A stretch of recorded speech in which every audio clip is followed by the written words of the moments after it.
Grand Rising Kings and Queens. Um, I'm trying to get this channel up and running. I've just been so tired. I've been doing a lot of running, and my body just gave out on me. But I'm gonna really try this weekend to at least bring one interview. Um, I'm looking at the current events right now, and I just felt the urgency to speak to y'all from the heart. Spiritually, we are the power to this world. If you notice, anything involving anything that touches people, it always has to include us. We're the heart and soul of this world. And what we choose to put our energy behind is what will flourish. And I continuously say that because I need all of you to understand that so that we can make some type of change. Every week we're bombarded with something that affects most of us emotionally. It makes us feel a certain way, puts us in a certain vibration, puts us in a certain mood, a certain train of thought.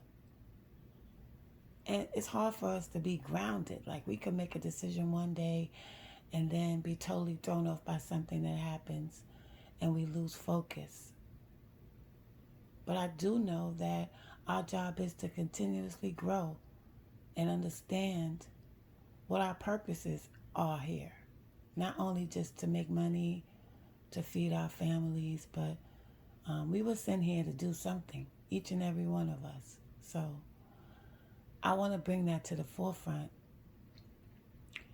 As far as Bill Cosby, I did some research a few years ago. I continuously reiterate this to you guys. I've been researching since 2009. Something sparked me and told me something wasn't right. And I started doing research. And I found out about the Talented 10th, the Boule, which most of these black entertainers have to involve themselves in order to become successful. And Bill Cosby was at the top of this list. If you watch the television series, A Different World, it's geared towards us going to school and working for someone else. The Talented 10th has the ideology that we can't beat the white man, so we should join them.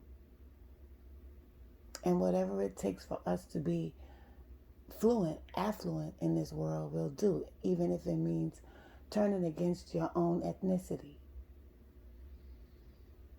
Some of these people get tricked into this because they enter into these worlds where they want to have a career and do something with themselves, something positive to generate money or what have you, or use their talents, and then they're confronted with this and they have to make a choice.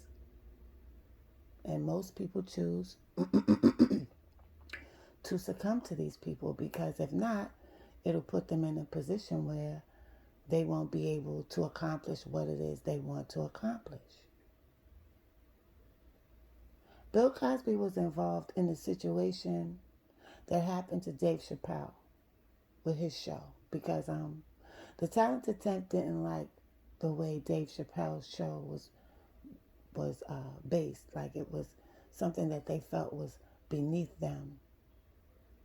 And they kept trying to have him change the content on his show. When they offered him the $50 million, there was a clause for him to join the Talented 10th. And when he did not respond quick enough, he had went out, took his friends and family to dinner, and tried to use his credit card, and his credit cards wouldn't work, none of them. And then he received a phone call telling him, this is only showing you some of what we can do to you. And this was the Talented 10th, Bill Cosby, Oprah Winfrey included. This is why he left and went to Africa, and they told us he was a crackhead. But I always felt like Bill Cosby was being punished by the ancestors for participating with this group of people who want us to actually succumb to oppression. And I always felt like he was being spanked for that when this happened. But like I said, sometimes they're put in a position and they make that choice because they feel they don't have any other choice. So to me, him being released is the ancestors spanking him just as the Talented 10 spanked Dave Chappelle by taking his credit cards. They took Bill Cosby's life from him because he was in a position to lead us into a position of power, but he had given away that power to the oppressor, so he had to be spanked.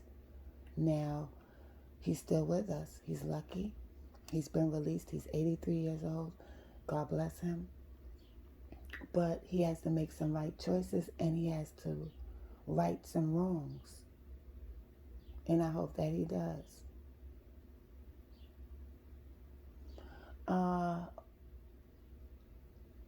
Biz Markie, I knew that he was suffering from diabetes for a while now, but they say that he's in a diabetic coma and some brain damage may have occurred. It was released that he was dead. Most likely someone got the message mixed up that he was brain dead and thought he was dead, and released that. Even some celebrities were saying rest in peace to Biz Markie, Pharrell. A lot of people, they thought he died, but he hasn't died, and I hope that he doesn't. I hope he fully recovers. But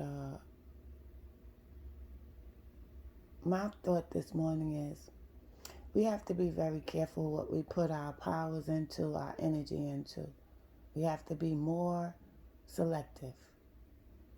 When I was a child, when I was younger, I always had this feeling like, why do we always glamorize people who do evil stuff, like people who do bad things to other people? Because we were taught that way. Our power was taken, and we're powerful people, and we look for power.